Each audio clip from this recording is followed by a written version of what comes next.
छलावा इतने खतरनाक होते हैं कि किसी भी इंसान के रूप धारण कर सकते हैं। ऐसे ही खौफनाक घटना राजीव और उसके परिवार के साथ हुई थी। आखिर राजीव और उसके परिवार के साथ ऐसा क्या हुआ था उस रात, आइए जानते हैं। हेलो दोस्तों, मेरा नाम है राजीव। मैं आज आपको मेरे और मेरे परिवार के साथ घटी हुई एक पैरानॉर्मल और अजीब घटनाओं के बारे में बताने जा रहा हूँ, जो डरावनी याद बनकर आज भी हमारे जहन में ताज़ा है। मेरी पत्नी सुषमा और मैंने हमारे बेटे आरव के 11वें जन्मदिन पर जंगल सफारी का प्लान बनाया था। मैंने बर्थडे के एक दिन पहले ही जंगल सफारी के लिए गाड़ी बुक कराई थी। अगली सुबह हम तीनों नेशनल पार्क के गेट के सामने जल्दी पहुंच गए। वहां जाने पर पता चला कि हमने जो ड्राइवर हायर किया था वो आज काम पर नहीं आया है। तो राजीव ने सोचा गाड़ी मुझे ही चलानी पड़ेगी। अंदर जाने से पहले फॉरेस्ट ऑफिसर ने मुझे हिदायत दी थी कि आप जंगल में ज़्यादा भीतर तक नहीं जा सकते और याद से 5 बजे तक जंगल से बाहर निकल आना है। कुछ भी हो जाए, जंगल के तालाब के पास तो बिल्कुल भी नहीं जाना है, क्योंकि कुछ दिनों में वहाँ पर लोगों ने भूतिया घटनाएं अनुभव की है। खैर, इन सब बातों को छोड़कर हमने जंगल में प्रवेश किया। जंगल सच में काफ़ी खूबसूरत था। सुंदर सुंदर फूलों की वादियाँ, रंग बिरंगी पक्षी, कुदरत का ये नज़ारा देखकर मन की सारी थकावट दूर हो गई थी। मन जैसे तनाव मुक्त हो गया हो। काफ़ी देर से हम जंगल में घूम रहे थे। हमारे अलावा वहाँ और भी परिवार जंगल घूमने आए हुए थे। हम 3 से 4 घंटे जंगल में अलग अलग जगह पर नए जानवर और पक्षी देखने के लिए घूमते रहे। फिर मुझे उस फॉरेस्ट ऑफिसर की कही बात याद आ गई कि तालाब के पास जाना मना है, जो वहाँ से कुछ ही दूर था। मैं और मेरी बीवी पेशे से साइंटिस्ट है, इसलिए भूत प्रेत आत्मा इन सब पर विश्वास नहीं करते थे। पर आगे जाकर जो घटना हमारे साथ हुई, उसके बाद हमारे तो विचार पूरी तरह से ही बदल गए। मैंने गाड़ी तालाब की दिशा में घुमाई। तकरीबन 1 घंटा गाड़ी चलाने के बाद हम तालाब के पास पहुंच गए। ऊपर की कच्ची सड़क पर गाड़ी पार्क करके हम तीनों नीचे तालाब की ओर बढ़ने लगे। तालाब के आसपास काफ़ी घनी झाड़ियाँ थी। तालाब सच में बेहद खूबसूरत था, मानो वो किसी तस्वीर जैसा लग रहा था। वहाँ आसपास के वातावरण में एक अजीब सी खुशबू थी। हमने तालाब के पास 2-4 घंटे बिताए। मेरी बीवी और मेरा बेटा तालाब के पानी में खेल रहे थे, एक दूसरे पर पानी उड़ा रहे थे। तभी सुषमा ने कहा, राजीव तुम कुछ बोलते क्यों नहीं? आओ ना हमारे साथ पानी में एंजॉय करो। पर मेरा ध्यान कहीं और था।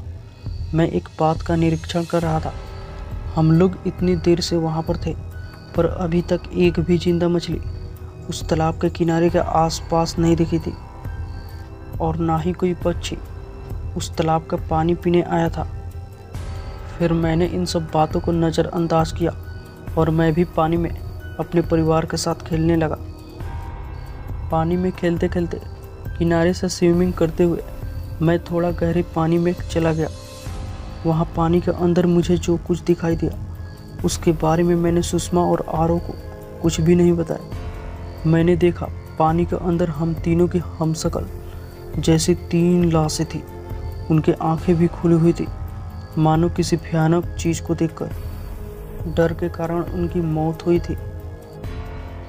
मैंने सबसे पहले खुद के होश संभाले और फिर पानी से ऊपर आ गया। मेरे कुछ बोलने से पहले वह दोनों पानी से बाहर निकल गए थे। मैं भी फटाफट पानी से बाहर निकला और हम कपड़े बदल के वहाँ से निकले। जब हम ऊपर आए तो वहाँ पीपल के पेड़ के नीचे एक 15 या 16 साल का लड़का बैठा हुआ था। मैंने सोचा, इतने खतरनाक तालाब के पास यह बच्चा क्या कर रहा है? मैंने उससे पूछा, तुम यहाँ अकेले क्यों बैठे हो? तुम्हारे मम्मी पापा किधर हैं? उसने मेरे किसी भी सवाल का जवाब नहीं दिया। वह बस तालाब की ओर देखे जा रहा था।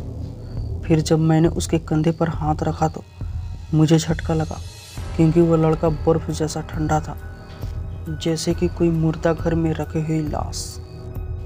मुझे कुछ अजीब सा महसूस होने लगा और हम उस बच्चे को वहीं छोड़कर ऊपर गाड़ी के पास आए तो गाड़ी के पास एक बूढ़ी माताजी बैठी थी।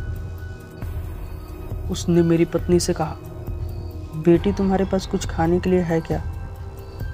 तभी सुषमा ने उसे कुछ सैंडविच और बिस्किट के पैकेट दिए। वो माताजी मेरी तरफ देख रही थी। मैंने उनसे कहा, माताजी क्या मैं आपको कहीं छोड़ दूं? फिर वो गहरी आवाज़ में बोली, आंखों देखी किसी बात पर भरोसा मत करना और अपने अंतर मन की आवाज़ को कभी भी अनसुना मत करना। ये शब्द कहकर वह माताजी जंगल में चली गई। हम जंगल से निकले ही थे कि थोड़ी दूर जाकर गाड़ी अचानक से बंद पड़ गई। अब मेरे दिमाग में बस एक ही बात चल रही थी कि परिवार को लेकर उस अजीब और ख़तरनाक जगह से बाहर निकलना है।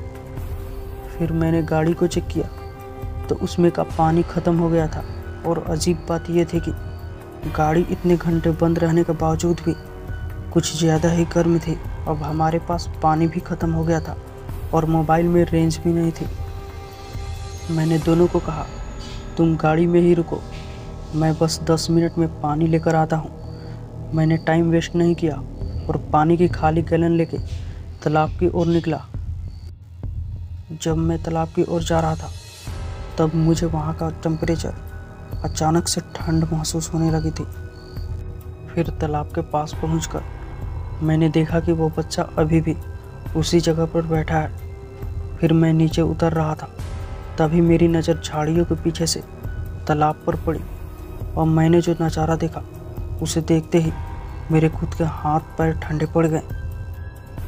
मुझे दिखाई दिया कि मेरी बीवी और मेरा बेटा तालाब के पानी में अभी भी बैठे हुए हैं और मैं उनकी वीडियो रिकॉर्डिंग कर रहा हूँ। ये सब देखकर कुछ मिनटों के लिए वहीं पर नीचे बैठ गया और सोचने लगा कि ये क्या हो रहा है, ये किस तरह का भ्रम है। मैंने पानी में जो हमशक्ल देखे थे मुझे लगा कि वह मेरा वहम था, पर अभी ये क्या नई मुसीबत है? क्या यह किसी तरह का छलावा है? मैं पानी लेने जाऊं या नहीं? उधर मेरा परिवार मेरा इंतज़ार कर रहा था। मैंने एक बार फिर उठकर तालाब की तरफ देखा तो वह तीनों हमशक्लें वहाँ नहीं थे। मैं बिना सोचे तालाब की ओर दौड़ लगाई ताकि पानी लेकर अपने परिवार को इस मनहूस जंगल से जल्दी बाहर निकाल सकूं।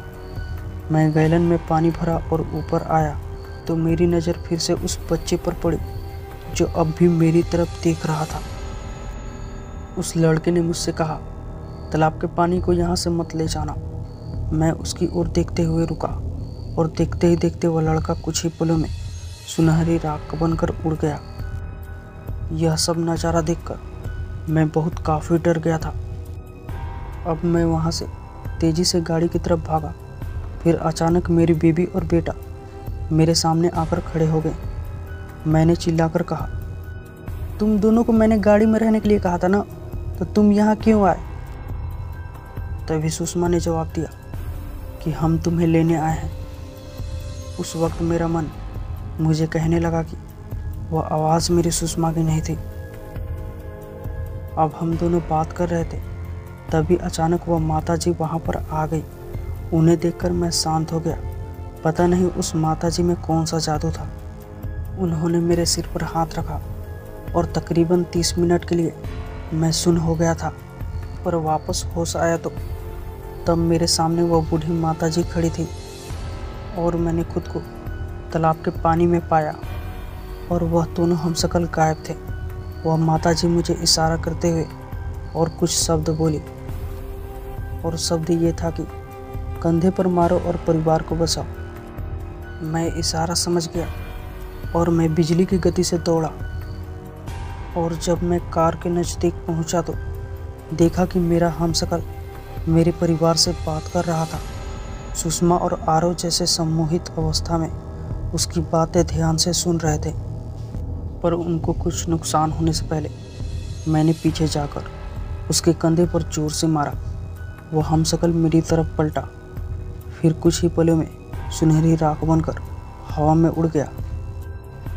अब दिन पूरी तरह से ढल चुका था और हमारे लिए फॉरेस्ट गार्ड की मदद भी आ चुकी थी।